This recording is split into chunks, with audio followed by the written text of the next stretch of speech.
Welcome to Doesn't Matter. Expectation. We use our expectation to build tales, to weave empires, to construct vast narratives. We contemplate our lives away based on expectations. We strive, we're ambitious, we're slothful and lazy and dream bound. We work ourselves to death, all of those things based on expectation. Good, bad, ugly, foolish, slothful, avaricious, innovative, visionary, all of it comes from expectations.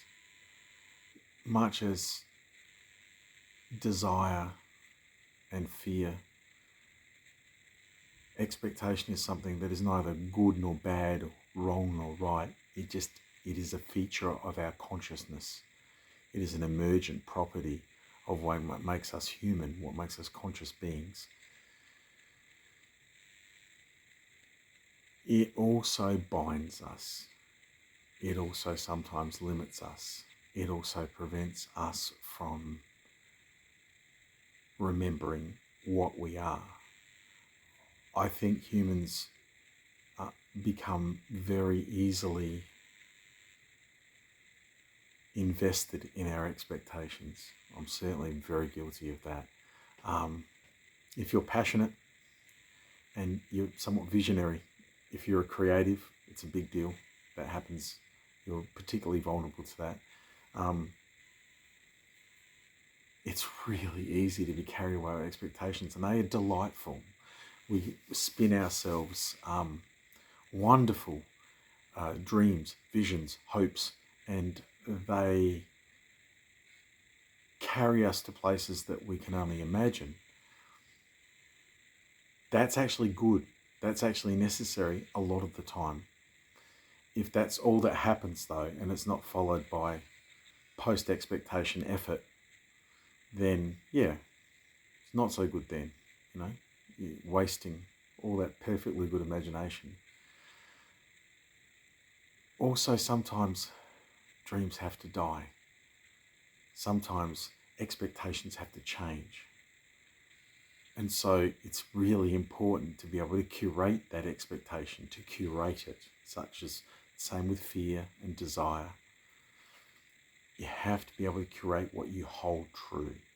You have to be able to curate, modify and make adjustments to that which you find sacred, which is important to you. If you can't do that, you are now no longer the originator of it. You are a slave. That which you can't change or grow or evolve, you are a slave to. And as a person who has spent a disturbing amount of my life slaved to ideas, it is a deeply liberating thing to realize in middle age, that you can love ideas without being owned by them, that you can have expectations and just let them go. Allow them to be whatever they're going to be. Trying to control everything, trying to get our greedy little primate fingers onto everything. Not always good. Sometimes you should force things. Yeah, you should push. And sometimes you should just let go. And the discernment is the hard part. That's for another video. Expectations also do something else. Apart from the ways that they can go right and they can go wrong, they do something else. Expectations can become so predominant in our lives. They can encapsulate so much of our beliefs, our feelings and experience of self, that we forget expectations arise from the mind itself, from consciousness. They arise from the pregnant potential of your mind. It came from that, emergent, like Athena from Zeus's head, springing into being. And we can fall in love with that goddess and forget the God which inspired it, the origin, the source, the pool of potential that gives birth to all these wonderful expectations that we have. And I think that's a way of curating those expectations. It's a way of controlling them, not being owned or shackled by them. Is to understand they come from what you actually are. They come from the still pool. They're just ripples on the surface. Beautiful ripples, wonderful, useful. But they're not you. They're not the thing itself that gives birth to all these wonderful things.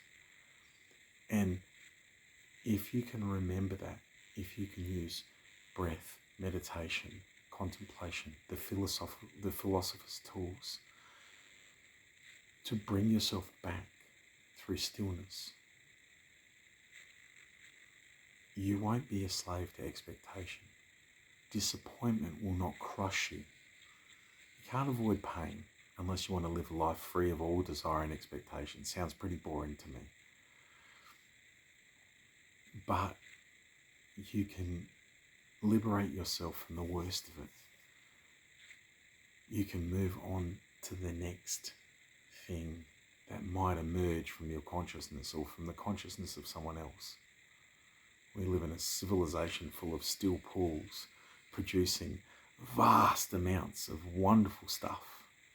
It's cool, but you're not the stuff. The stuff is our children. Our ideas are our children. And like children, you raise them, you develop them, and then you let them go. We hang on to our ideas. We hang on to our beliefs. We hang on to our expectations. We hang on to our fears. We hang on to the things that we have cultured, that we have grown familiar with, and we don't let them go.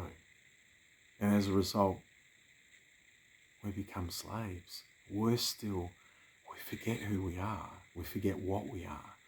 We are meaning-generating machines. We are the origin of all the ideas. We are the consciousness that produces all. We're certainly part of it. As a gestalt, a speciological gestalt. Now, I don't want to get too mystical and woo. I'll leave that to other people, and that's fine. It's not my cup of tea.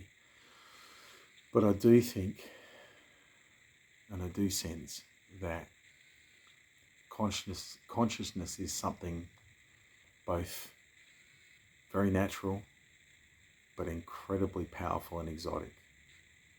And that is the thing that we forget. We get caught up in the fruits of the tree and we forget about the tree. Go back to that tree periodically, regularly. Breathe, meditate, contemplate, walk around the perimeter of your beliefs, perimeter of your expectations, your fears, your hopes. Walk around them. Kick the tires a little. Test them. Push on them. Poke on them. Look at them in reference to other people's sacred cows, other people's dreams and expectations. See how they stand up. Enjoy it. Learn.